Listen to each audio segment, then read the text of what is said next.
So hey guys, welcome back to my channel trading university. So guys, आज हम एक ऐसे टॉपिक के बारे में बात करेंगे जो कि सपोर्ट और रेजिस्टेंस का ये पार्ट है, जो कि अगर आपने मेरी बॉक्स पैटर्न की एक ट्रेडिंग स्ट्रैटेजी नहीं देखी तो गो चेक इट आउट, मैंने इसी चैनल पे वो अपलोड करी थी। सो गाइस, आज हम बात करेंगे डिमांड एंड सप्लाई की, और जो जोन्स होते हैं, डिमांड एंड सप्लाई के जोन्स होते हैं, कैसे फॉर्म होते हैं, कैसे आइडेंटिफाई करते हैं। गाइस, पहली बात तो कोई पता होना चाहिए, सीधा वीडियो पे स्टार्ट करते हैं। तो डिमांड एंड सप्लाई जोन आपके क्या होते हैं? सबसे ईजी और सबसे मातृभाषा में जैसे बोलते हैं ना, हिंदी हमारी मातृभाषा है, उसमें मैं समझाऊं तो demand and supply zone are nothing but support and resistance. जहां पे आपकी सपोर्ट होगा वहां आपका डिमांड जोन होगा, जहां पे आपकी रेजिस्टेंस होगी वो आपकी सप्लाई जोन होगी। बहुत ही बेसिक में बता रहा हूं, बहुत ही लेमैन टर्म्स में बहुत बड़ा चढ़ा के बताया जाता है कि भाई ये थीटा ये गामा प्ले में है, ये आपका क्यूमुलेशन जोन है, भाई डर जाओगे आप। ऐसी ऐसी चीजें, ऐसी ऐसी वाहियात चीजें आपको बताई जाती हैं। But demand and supply zone are nothing but support and resistance. Resistance is supply zone, support is demand zone. बिल्कुल लेमैन टर्म्स में बता रहा हूं, जिसको कुछ नहीं पता, ठीक है।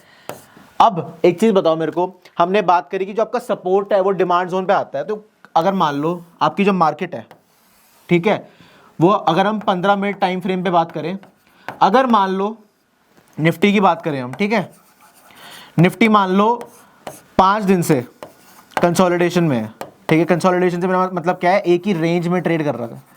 एक ही रेंज से मेरा क्या मतलब है? यहाँ पे ये मान लो 21,700 का लेवल है, ठीक है, और ये मान लो 21,500 का लेवल है, ठीक है। जब भी प्राइस यहाँ जा रहा है 21,700 से गिर के फिर वापस आ रहा है 21,500 आ रहा है, 21,500 से जब 21,700 जा रहा है, फिर दोबारा मान लो यहाँ पे बीच में रुक रहा है, फिर दोबारा गिर रहा है, फिर दोबारा धीरे धीरे करके ऊपर जा रहा है, फिर दोबारा धीरे धीरे करके नीचे आ रहा है। सो गाइस, हमें पता है 21,500 अगर हमारा यहाँ पे बार बार जो प्राइस है अगर वो बाउंस हो रहा है तो 21,500 क्या है आपका? 21,500 is nothing but a support level, ठीक है। और 21,700 जो है आपका, वो 21,700 आपका वो रेजिस्टेंस लेवल है। आपको ये भी मैंने चीज बताई है जब हमने ऑप्शन सेलिंग की बात करी थी। सो 21,700 से मार्केट रेजिस्टेंस क्यों ले रही है? 21,700 से मार्केट रेजिस्टेंस इसलिए ले रही है क्योंकि सबसे ज्यादा कॉल राइटिंग इस वाले लेवल पे है, और 21,500 से बार बार बाउंस इसलिए कर रही है क्योंकि जो आपकी सबसे ज्यादा पुट राइटिंग है वो आपकी 21,500 वाले लेवल पे है। ये बिल्कुल बेसिक कॉन्सेप्ट है। और मैंने अपनी जो बॉक्स पैटर्न की ट्रेडिंग स्ट्रैटेजी बताई थी ना, this is nothing but box pattern trading strategy. Guys, वो मेरी वीडियो जाके जरूर देखना, आपको आधे से ज्यादा कॉन्सेप्ट आज की वाली वीडियो के उसी दिन के समझ आ जाएंगे। अगर आपने वो मेरी वीडियो नहीं तो आपको आई बटन में उस वीडियो का लिंक मिल जाएगा, जाइए उस वीडियो को देखिए, उस वीडियो को समझिए, और थोड़ा आपको आइडिया लग जाएगा कि डिमांड जोन क्या होता है, सप्लाई जोन क्या होता है, और आइडेंटिफाई कैसे करते हैं। अभी हमने बात करी सपोर्ट जो होता है आपका, it is nothing but demand zone. So price अगर बार बार यहाँ से इंक्रीज हो रहा है, बार बार यहाँ से 21,500 के लेवल से इंक्रीज हो रहा है, जहां पे सपोर्ट लेके प्राइस बढ़ रहा है, it is nothing but your support zone, demand zone. और जैसे कि हमने बात करी, ये वाला जो लेवल है आपका, जो आपका रेजिस्टेंस वाला लेवल है, वो आपका सप्लाई जोन क्यों है? क्योंकि वहां पे डिमांड कम है, तो जो प्राइस है वो हायर लेवल्स पे सस्टेन नहीं कर रहा, तो हो क्या रहा है? प्राइस गिर रहा है। अगर मैं ऑप्शन बाइंग की बात करूं, ठीक है, ऑप्शन बाइंग की बात कर रहा हूं। ऑप्शन बाइंग की बात इसलिए कर रहा हूं क्योंकि 21,500 पे बार बार मार्केट जा रही है। जैसे 21,500 पे मार्केट जा रही है, सो जो डिमांड है वो इंक्रीज हो रही है। Since it is a demand zone, since it is your support zone, तो मार्केट बार बार उसी लेवल से इंक्रीज हो रही है, और बार बार जैसे ही 21,700 वाले लेवल पे जा रही है, सो हो क्या रहा है? डिमांड कम है, सप्लाई ज्यादा है। सो हो क्या रहा है? प्राइस जो आपका हायर लेवल्स पे सस्टेन नहीं हो रहा, तो प्राइस में आपको डिप देखने को मिलती है। अब गाइस, ये जो पूरा बेसिक सिनेरियो बताया मैंने आपको डिमांड और सप्लाई जोन का, अब एक चीज ये देखो, अभी हमने बात करी अगर मार्केट इसी रेंज में घूम रही है, ठीक है, ये वेव्स, क्योंकि मैं आपको बता, जो हमारी स्टॉक मार्केट होती है ना गाइज, ये चीज हमेशा ध्यान रखना, ये मैं आपको अपने पास्ट एक्सपीरियंस से बता रहा हूँ। 5-6 साल मैं 9 से 3:30 बैठा हूँ मार्केट में, मैंने बहुत ज्यादा टाइम स्पेंड किया आपके चार्ट्स के ऊपर, जो कि मैं हर ट्रेडर को रिकमेंड करता हूँ जो भी स्टॉक मार्केट में ट्रेडिंग करने आ रहे हैं। जब तक चार्ट्स पे टाइम स्पेंड नहीं करोगे, जब तक आपका technical analysis and price action strong नहीं होगा ना, you are not a trader.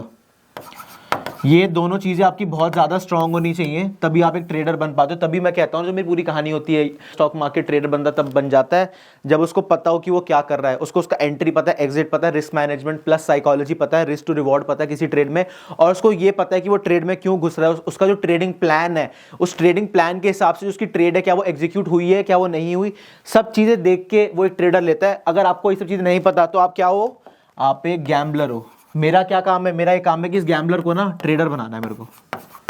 और वो ट्रेडर कैसे बनेगा, वो बनेगा नॉलेज के थ्रू। जितना ज़्यादा ज्ञान लेते रहोगे मार्केट में, जितना अपने ज्ञान को बैक टेस्ट करते रहोगे छोटी छोटी क्वांटिटीज़ में, आप इसमें ट्रेडर्स बनते जाओगे। आपका ट्रांजिशन होता रहेगा गैम्बलर से ट्रेडर के ऊपर। अब चलो गाइज वापस आ जाते हैं डिमांड्स। ये छोटा छोटा ज्ञान बहुत ज़रूरी होता है वीडियोज़ में देना। सो गाइज जैसे हमने बात करी, अभी हमने A to Z चीज़ों के बारे में बात करी, सपोर्ट रेजिस्टेंस के बारे में बात करी, डिमांड जोन क्या होता है, सप्लाई जोन क्या होता है। हमने ये भी देख लिया एग्जांपल लेके कि अगर मान लो 21,700 से 21,500 की मार्केट में वो दो, मतलब इसमें हुआ क्या, this is a 200 point range, market की है 200 पॉइंट की रेंज है, ठीक है। यहाँ पे डिमांड ज़्यादा है तो प्राइस यहाँ पे सस्टेन नहीं कर रहा, यहाँ पे डिमांड ज़्यादा है तो बार बार 21,500 से घूम रहा है, यहाँ पे सप्लाई ज़्यादा है, डिमांड कम है तो बार बार नीचे जा रहा है प्राइस। ये पूरा खेल होता है आपका डिमांड और सप्लाई जोन्स का। सिंप्लीफाइड बोलूंगा मैं इसको, क्योंकि इसको बहुत ही ज़्यादा बढ़ा चढ़ा के बताया जाता है। और गाइस आपका जो डिमांड एंड सप्लाई का पूरा कॉन्सेप्ट है ना, जो आपका डिमांड एंड सप्लाई का जो पूरा कॉन्सेप्ट है ना, कॉन्सेप्ट जो है, ठीक है, it is based on box pattern. पूरा कॉन्सेप्ट गाइस बॉक्स पैटर्न पे बेस्ड है। और बॉक्स पैटर्न के साथ साथ इसमें जो वॉल्यूम्स, जो मोमेंटम होता है, वो बहुत ज़्यादा इंपॉर्टेंट रोल प्ले करता है। आपकी जो डिमांड जोन होता है, आपका डिमांड जोन सप्लाई जोन कैसे बनता है, आपका सप्लाई जोन डिमांड जोन कैसे बनता है, वो पूरी थ्योरी होती है आपकी ब्रेक डाउन की। अब मेरे को एक चीज़ बताओ गाइस, हमने ये सब चीज़ों के बारे में बात करी, अब वापस अपने इसी चार्ट पे आ जाते हैं। ऊपर वाला लेवल मैं निफ्टी का ले रहा हूँ 21,700 का, नीचे वाला ले रहा हूँ 21,500 का, ठीक है। मेरे को एक चीज़ बताओ, ये आपका है डिमांड जोन, ये आपका है सप्लाई जोन, ठीक है। मेरे को एक चीज़ बताओ, अगर मान लो मार्केट को ब्रेकआउट देना तो आपको क्या चाहिए, यहाँ पे कैंडल क्लोजिंग चाहिए, आपको रीटेस्ट चाहिए। रीटेस्ट के बाद आपको क्या करना है, आपको सेकंड कैंडल, जो मेरा पैटर्न है सेकंड कैंडल का वेट करना है, उसके बाद आपको एंट्री लेनी है कि जो ये कैंडल फॉर्म हुई है इसका हाई तोड़ रही है नहीं तोड़ रही, ठीक है। अब एक चीज़ पहले बताओ, ये सप्लाई जोन था, ये डिमांड जोन कब बन गया है। आपकी सप्लाई जोन जो होता है वो डिमांड जोन पता है कब बनता है, जब आपको एक मोमेंटम देखने को मिलता है अपसाइड। मोमेंटम अपसाइड किस केस में देखने को मिलता है, मोमेंटम अपसाइड देखने को मिलता है आपको ब्रेकआउट के केस में, ठीक है। ब्रेकआउट में होता क्या है, ब्रेकआउट में आपकी कहानी सप्लाई से डिमांड में हो जाती है, क्योंकि जो मार्केट का जो अपसाइड होती है उसकी ज़्यादा पोटेंशियल होती है, आपको कैंडल क्लोजिंग मिल जाती है। तो जब का सप्लाई जोन होता है, जब आपकी रेजिस्टेंस होती है वो डिमांड जोन में कन्वर्ट हो जाती है, एक ब्रेकआउट और एक हायर प्राइसेस आपको देखने को मिलते हैं। डिमांड जोन सप्लाई जोन में कब कन्वर्ट हो जाता है, डिमांड जोन सप्लाई जोन में तब कन्वर्ट हो जाता है जब आपको मार्केट में एक ब्रेकडाउन देखने को मिलता है। अगर मार्केट ब्रेक डाउन कर रही है ना गाइस, बहुत ही ज़्यादा सिंपल स्ट्रैटेजी, ज़्यादा दिमाग मत लगाओ, जो मैं एक एक चीज़ बोल रहा हूँ, मेरी वीडियो को कम से कम 2-3 बार देखो, सारा कॉन्सेप्ट समझ आ जाएगा। सप्लाई जोन जो होता है आपका, वो डिमांड जोन कब बनता है, सप्लाई जोन जो होता है वो डिमांड जोन कब बनेगा, बताओ बताओ बताओ। सप्लाई जोन आपका डिमांड जोन कब बनेगा, सप्लाई जोन आपका डिमांड जोन कब बनेगा, ब्रेकआउट के केस में। डिमांड जोन सप्लाई जोन कब बनेगा, एक ब्रेक डाउन के केस में। ये क्यों होता है, अब एक चीज़ देखो, ये डिमांड जोन है, ये सप्लाई जोन है। अभी हमने बात करी सप्लाई जोन डिमांड जोन कब बनेगा, ब्रेकआउट में, जब एक ऊपर की ट्रेड मिलेगी। डिमांड जोन सप्लाई जोन कब बनेगा, जब नीचे की ट्रेड मिलेगी। उसमें होगा क्या, क्योंकि प्राइस और लोअर लेवल्स पे सस्टेन नहीं कर पा रहा था, तो हुआ क्या, ये जो आपका डिमांड जोन था इसके आपको कैंडल क्लोजिंग देखने को मिली, रीटेस्ट देखने को मिला, तो हुआ क्या, ये जो आपकी सपोर्ट थी ये बन गई रेजिस्टेंस। सो जैसे ही सपोर्ट रेजिस्टेंस बन जाएगा, आपका जो डिमांड जोन है वो सप्लाई जोन बन जाएगा। सो गाइज ये पूरी कहानी होती है। एक प्यारी सी छोटी सी वीडियो में आपको बताना चाहता था। वो बड़े बड़े यूट्यूबर्स की वीडियो देखते हैं, मैं तो ये बोलूँ मैं हंस देता हूँ काफी बार, क्योंकि वो इतने ज्यादा मुश्किल कॉन्सेप्ट बताते हैं, इतना बड़ा चढ़ा के वीडियोस बताते हैं। हमने पूरी बात करी 200 पॉइंट की अगर रेंज है मार्केट में, उसको क्या मतलब है, कैसे डिमांड जोन क्रिएट होता है, कैसे सप्लाई जोन क्रिएट होता है। डिमांड जोन और सप्लाई जोन क्रिएट होते हैं आपके अक्यूमुलेशंस के बाद, आपके कंसोलिडेशंस के बाद। जब मार्केट एक ही रेंज में 200 पॉइंट की, 100 पॉइंट की, 50 पॉइंट की रेंज में जब मार्केट रुकती है, तब आपके डिमांड जोन और सप्लाई जोन क्रिएट होते हैं। अब एक प्रैक्टिकल एग्जांपल देके बताता हूं, ठीक है। प्रैक्टिकल एग्जांपल देखो, मैंने बैंक निफ्टी का बना रखा चार्ट खोल रखा है, ठीक है। अब एक चीज बताओ मेरे को, ये जो येलो लाइन है, येलो लाइन जो है, क्या जो प्राइस है, प्राइस वॉज नॉट सस्टेनिंग, ठीक है। करीबन आपका 48 1000 का जो लेवल है उसके ऊपर प्राइस सस्टेन नहीं कर रहा, तो इसका क्या मतलब है? इसका मतलब है दिस इज सप्लाई जोन, ठीक है। अब और एक चीज देखो, अब जो आपका प्राइस है वो 47,000, जो करीबन ये वाला रेंज है आपकी, वो 47,000 के नीचे सस्टेन नहीं कर रहा था। मतलब जो डिमांड थी यहां से बाइंग आ रही थी, ठीक है, बार बार यहां से बाइंग आ रही थी और यहां से सेलिंग आ रही थी। ये मैं ऑप्शन बाइंग के केस में बता रहा हूं, सेलिंग में ही उल्टा हो जाएगा, ठीक है। 47,000 से बार बार बाइंग आ रही थी। अभी मैं 1 आवर के टाइम फ्रेम पे एनालाइज कर रहा हूं। 47,000 वो आपका सपोर्ट था, 47,000 जो आपका सपोर्ट था उससे बार बार बाइंग आ रही थी, तो वो क्या हो गया? वो आपका एक डिमांड जोन हो गया। और क्योंकि 48,000 पे बार बार मार्केट जा रही थी बट सस्टेन नहीं कर रही थी, बार बार वहां से सेलिंग आ रही थी, वहां से बार बार रेजिस्टेंस ले रही थी, तो वो क्या हुआ? वो आपका सप्लाई जोन हो गया। As simple as that. So हुआ क्या? मार्केट बेसिकली एक बॉक्स पैटर्न की रेंज में ट्रेड कर रही थी। मार्केट से मेरा मतलब क्या है?